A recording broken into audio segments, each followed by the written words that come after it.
Welcome to People, Places, Planet Pod, the official podcast of the Environmental Law Institute, a nonprofit, nonpartisan organization working to ensure a healthy environment, prosperous economies, and vibrant communities founded on the rule of law. Welcome to this week's episode of the People, Places, Planet podcast. I'm your host, Sarah Backer. The U.S. was ranked 39th out of 166 countries in a 2023 review of national efforts to implement the United Nations Sustainable Development Goals, or SDGs. For those of you who are not familiar, the SDGs are 17 integrated goals that address global challenges, including those related to poverty, inequality, climate change, the environment, peace, and justice. Advancing the SDGs would make the U.S. a more prosperous, equitable, healthy, resilient, and above all, sustainable society for all. The book Governing for Sustainability, published this past May, provides a detailed set of recommendations organized around the SDGs for federal, state, tribal, territorial, and local governments, as well as the private sector and civil society. Governing for Sustainability offers insights into why the U.S. is falling short and creates a blueprint for future action. In this episode, I sit down with the editors, John Dernbach and Scott Schang, and gain insights into how all can play a role in making sustainable development a reality. John and Scott, thank you so much for being here with me today. Thank you. Appreciate the opportunity. This is the fourth book published by ELI assessing sustainable development efforts in the U.S. What do you see as a goal of this project? At the Earth Summit in 1992, the UN Conference on Environment and Development, countries all over the world didn't just endorse sustainable development. They agreed to take action to make sustainable development happen within their own boundaries. So in the spring of 1997, as we're looking ahead to the 5-year anniversary of the Earth Summit, I had students in a seminar look at what the United States had done in specific areas and publish that as an article. The idea was that somebody out there ought to be looking at what the U.S. was actually doing. There's an aspect of public accountability to that. There's also an aspect of public information to that. And we published the article in the Environmental Law Reporter. 5 years later, it seemed appropriate to put together a book with experts. And since that time, the books have been organized around not simply reporting on what the United States is doing, but also on making recommendations. And so these books all have recommendations in them because they're directed at the idea that the United States needs to make more progress on sustainable development. And they're also directed at the idea that public information about how the U.S. has done and specific recommendations can help move that process along.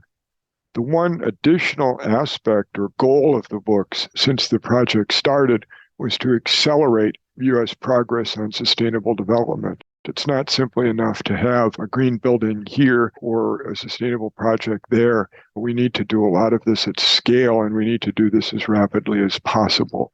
And the books have been directed at that as well, particularly the last two. Scott, what about you? How did you get involved in the project? I was really excited when John asked if I might help with the fourth book, because I'd been at ELI starting in 2003 and had seen some of the earlier books come through and help with some of the editing. And for me, the goal of this book was really to talk about what is good governance. As someone who's a fan of having metrics and measuring progress, I've been surprised at how little we do with that in the United States, despite some efforts in the late 90s to try to do that. And so I think the SDGs provide a really good framework to either use themselves or to adopt a framework that's more American in nature, that people could say, hey, how are we actually doing in delivering on sustainable development, delivering on health, poverty reduction, sustainable environment, good infrastructure, instead of just having political debates back and forth. So, Scott, you mentioned the Sustainable Development Goals as an opportunity to measure U.S. progress on a host of challenges that we face. Can you speak to whether there is a domestic process for how the U.S. measures and reports on its progress? It's a great question, Sarah. And the U.S. has committed, as part of adopting the Sustainable Development Goals, submitting a voluntary national review periodically to the UN saying how we're doing. And unfortunately, we have not done that. I think John, creating this book, actually set up one process. The authors go through and do take a look at how we're doing and report on recommendations. So that's an informal process, but it is a process. The Sustainable Development Solutions Network has its own format for looking at progress and reporting on how the U.S. is doing, both on its own and vis-a-vis other countries. There's also all kinds of private efforts that are underway. This isn't all about government, which is something we forget about sometimes.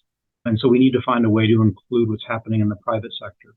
I would say that in terms of how we're doing overall, having just enacted the infrastructure bill and the Inflation Reduction Act were two basically sustainable development laws, although no one talks about them that way. And I think those were both leapfrogging for taking years and years of progress and finally doing something that we needed to do 20 years ago and making some good efforts on sustainable development. The one thing that I would add to this is the Sustainable Development Solutions Network does something that is pretty interesting. They publish rankings of countries based on their progress on the Sustainable Development Goals. In 2021, according to the Sustainable Development Solutions Network, the U.S. ranked 32 out of 165 countries. And then if you want to get some idea of the neighborhood we were in, Chile and Lithuania were 30 and 31, and Malta and Serbia were 33 and 34.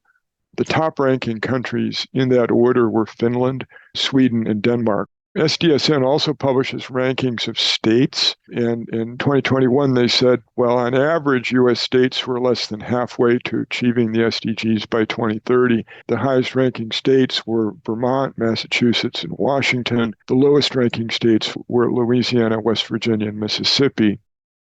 A critical thing here is that a great deal of the work on the SDGs does not occur in the name of the SDGs. It's work that is just done that happens to map in a way that is consistent with the Sustainable Development Goals. So why do you think it's important to frame those efforts and that progress in terms of the Sustainable Development Goals? Well, I think what the Sustainable Development Goals do is they take the broad sustainable development effort and they particularize it. Sustainable development is not a traditional way of understanding environmental protection. It's a way of integrating environmental protection with everything else we care about: economic development, social well-being, and even peace and security.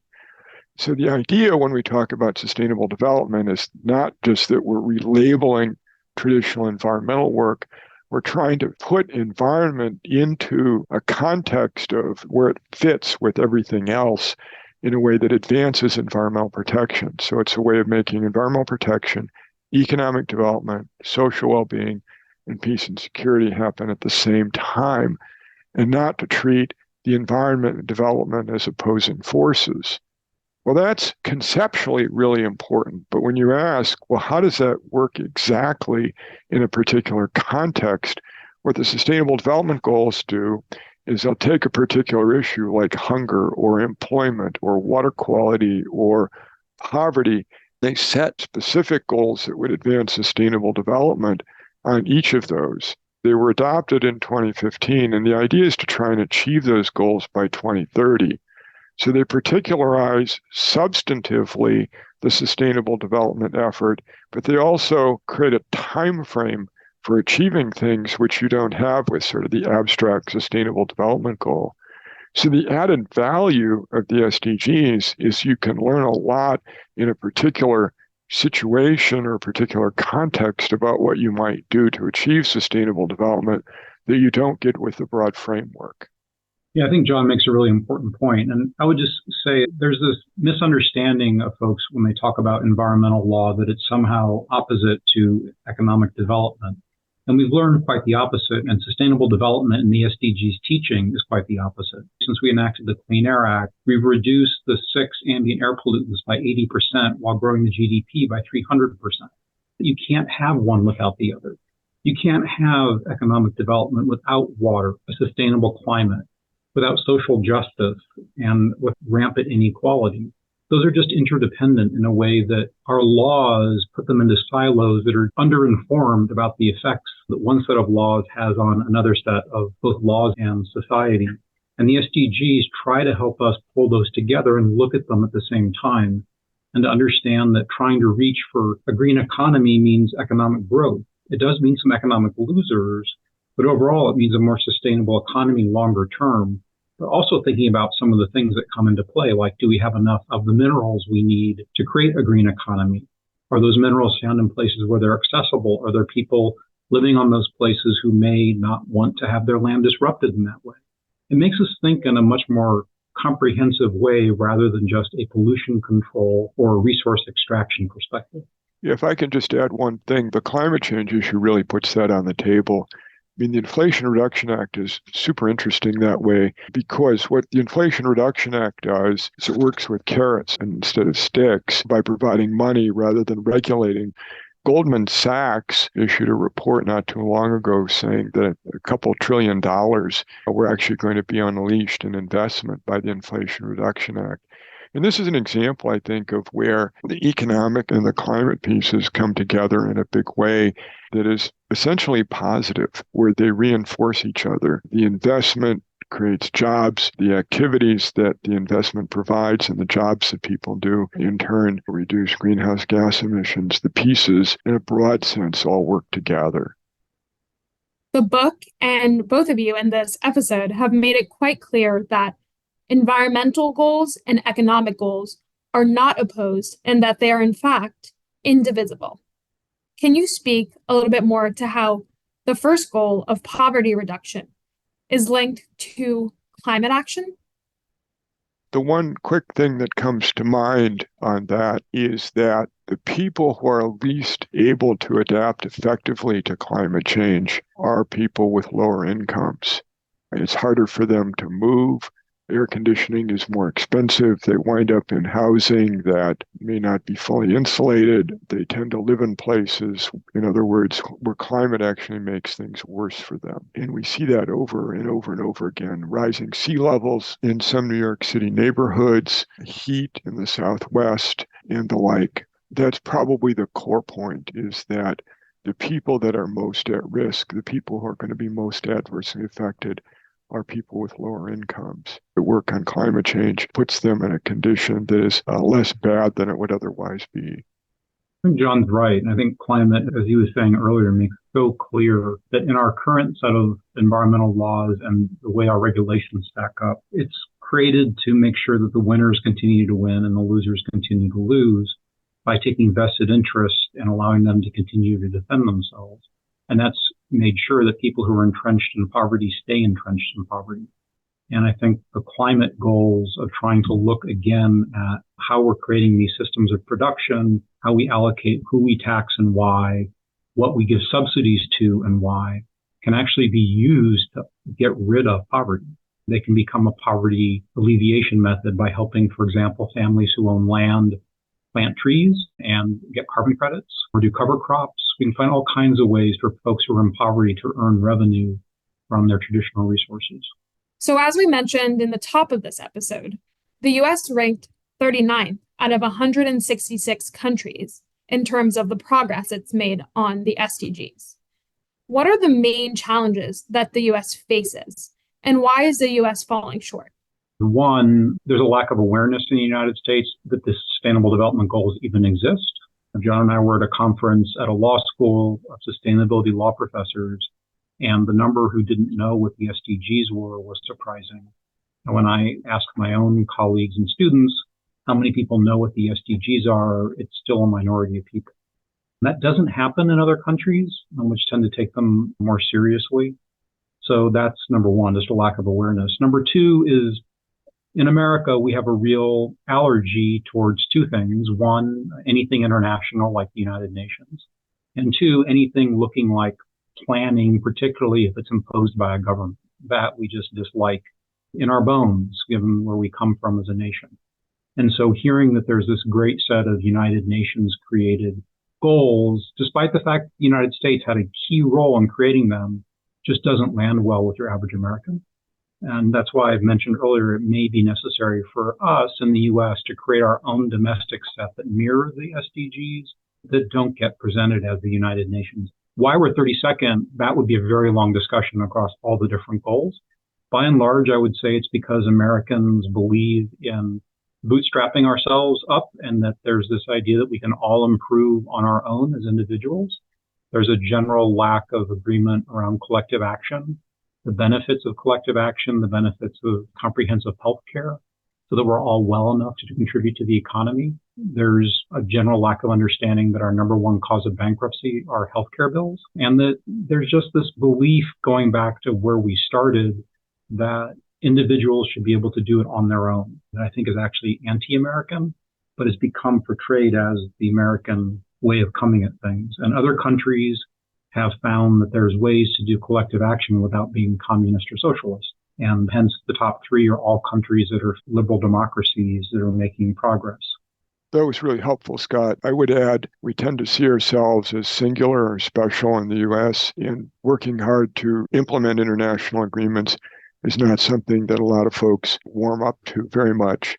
One of the things that we had tried to do with our book is to particularize the SDGs to the U.S. situation, to say, here are the most important things that the U.S. can do at the federal, state, and local level and in the private sector. And that's really what our book attempts to do, is to try and overcome the obstacle that this comes from an international body by saying, well, this is how the U.S. ought to implement those. On another level, though, the SDGs cut across a broad range of issues, and talking broadly about how to improve things in the United States is often a harder thing for us to do than to talk about a particular issue like climate or poverty. And I think that's part of it as well. Scott and I tried to capture what the SDGs would mean for the U.S., which was making life better for everyone, in an article that we wrote a year or two ago based on the book. And I think that still captures the purpose and point of the SDGs for the U.S., but talking about it at that level of abstraction is something that some folks aren't comfortable with. So given these challenges that you both laid out, how do we approach these constraints in order to advance the SDGs? The SDGs will require political will, congressional action, and funding. And as we've seen, all of those are not easily given to these kinds of projects.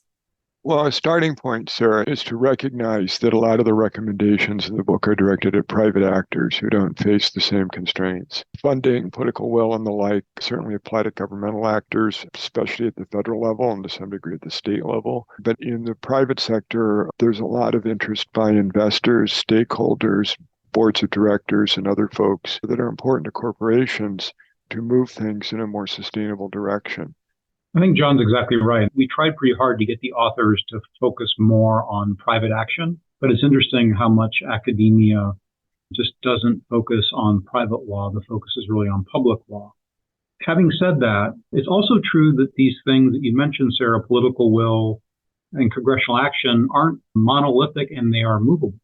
And so I guess one of the things to say is, well, then vote. And looking at where young people's concerns are compared to older folks, there is a significant amount of concern that I think would be translated into the SDGs or things we should move forward. I think there's a ton of concern around the sustainability of the economy, around regenerative agriculture, around climate change. If people decide that it's important enough to them, they can shift the political will. It's been done before.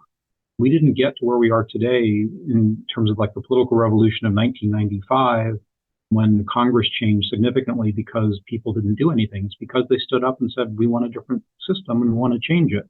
Well, that can happen again, and the way American politics works, it will.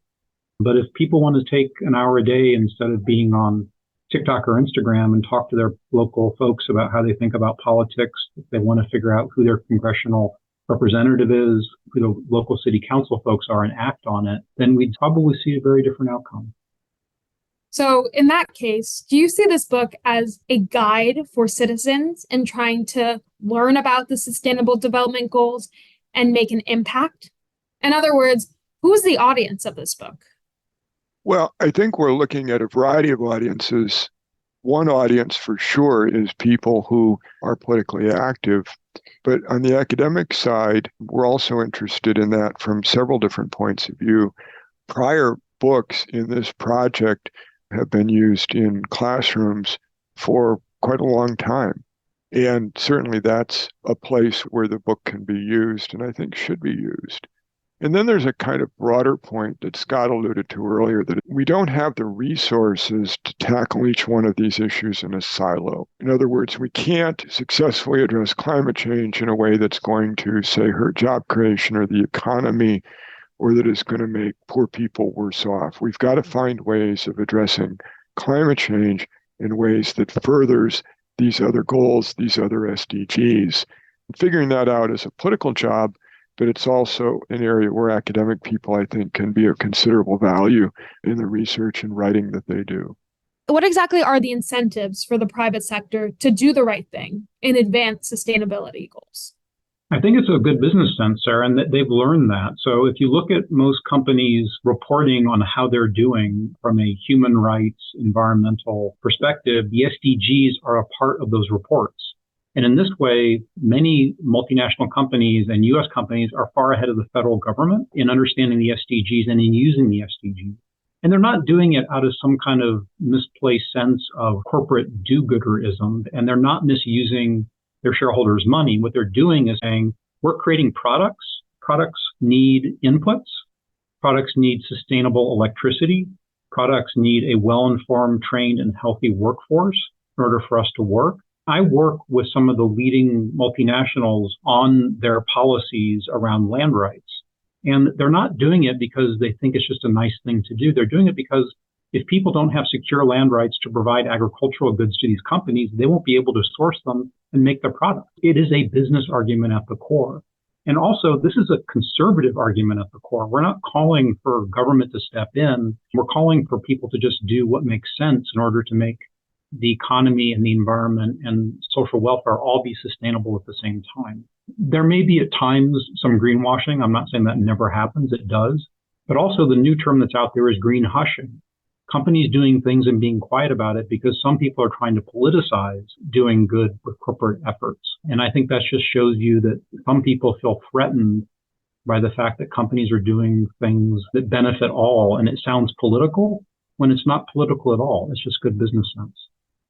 The model for thinking about the role of companies is really different now than it was in 1970, when mostly what you saw was citizens trying to make companies do more and companies not trying to do more. And now the reality is well described by what Scott just said. Not everybody sees it that way. There's still a lot of skepticism. And to the folks who are skeptical about the private sector, what I would encourage you to do is keep an open mind on a company by company or sector by sector basis. There's actually quite a lot of good that a great many companies are doing in moving in a more sustainable direction. So I know you've touched on having people vote, having people speak to their representatives, but how are you hoping that these recommendations will make it from the page to policy and to action? We hope that people will read the book and that they'll look at the recommendations and they'll take them to heart and they'll talk to their elected representatives about them. We hope that people and companies will read these recommendations and look to see whether there's additional things that they might be able to do. And we hope that people in the classroom setting will look at these recommendations and then when they graduate, take them out into the world, or maybe even while they're still in the classroom, take them out into the world. And so we're hopeful that people listening to this, people who learn about the book in other ways, will find ways of moving the recommendations into the real world. Not so much, perhaps, across the board, but certainly on the issues that they work on. The book does a great job, thanks to the author's insights, of helping people figure out what to do next. And there's a lot of energy right now. There's a lot of money out there moving forward. There's a lot of push from foundations, from NGOs, from companies to try to do something around climate, which is basically sustainability. And I think we have many people create something new because they're not aware that something already exists. And because the SDGs pull these together in a way that's helpful, I hope people will learn that they're there. There's no need to reinvent the wheel. You already have a plan of action ready to go. So when the opportunity presents itself, we're able to execute. Are there one or two recommendations that are offered in the book that you find the most innovative or the most creative? I can't pick between my favorite children. I will say that there are a couple of insights that I took from reading the author's different pieces and putting them together. One I've already mentioned, which is the insight around healthcare.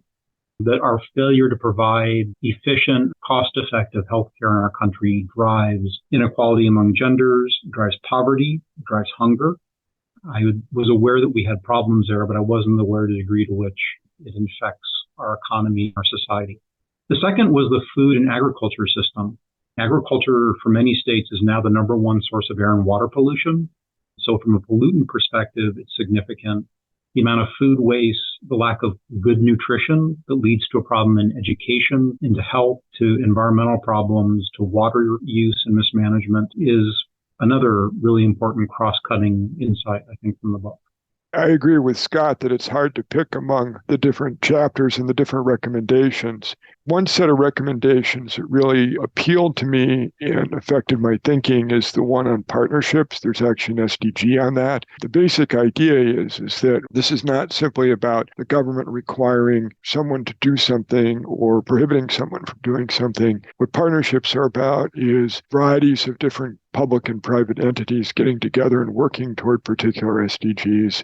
On particular recommendations, two kinds of things that jumped out at me. I liked a lot the recommendations on environmental justice in the water pollution chapter that Bob Adler wrote, because they draw attention to the reality that it's not enough if most people get clean water, but some people don't. That's not good enough. We have to really try and make available clean water to everyone. And the chapter on decent work in SDG 8 by Steve Herzenberg and the recommendations on strengthening the role of labor struck me as both timely and important, particularly as we appear to be coming out of the UAW strike.